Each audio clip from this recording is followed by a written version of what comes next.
السلام عليكم. اليوم جيتكم بوصفه عجيبه معجزه الخوت اللي غادي تهنيكم من المشكل ديال السعال وحتى الناس اللي عندهم الكحه. وليدات صغار الا كانوا كيكحبوا لكم في هذا الوقت هذا البرد، نساء كبارين في السن، حتى الرجال اللي كيكحبوا كيكميو الكارو والصدر ديالهم عامر. هاد الوصفه الخوت غادي تنقي لكم الجهاز التنفسي نهائيا من جميع الامراض ان شاء الله. يلا معنا باش نحضروا الوصفه. السلام عليكم مشاهدين، كي دايرين؟ لاباس عليكم؟ كنتمنى تكونوا بخير وعلى خير وبصحه جيده ان شاء الله.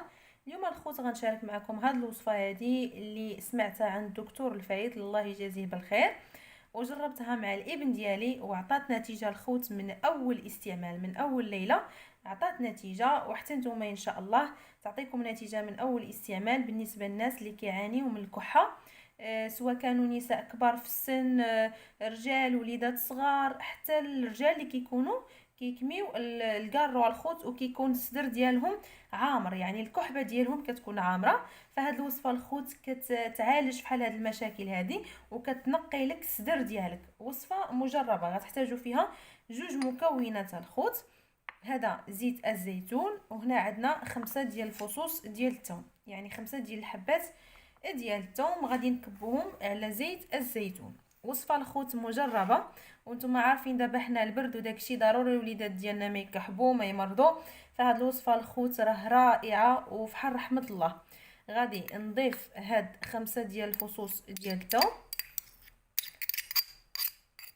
وغادي منين ضفت الخوت الثوم محكوكه على زيت الزيتون غادي نحركهم، وغادي نخليهم واحد 5 ديال السوايع، يعني بقى واحد 5 ديال السوايع في هاد زيت الزيتون والثوم الخوت. من بعد غادي نجيب واحد الصفاي، من بعد الخوت ما كدوز 5 ديال السوايع على هاد زيت الزيتون والثوم، كنجيب واحد الصفاي بحال هادي وكنصفي غير الزيت اللي تلقات فيها ديك الثوم الخوت كيف كتشوفوا.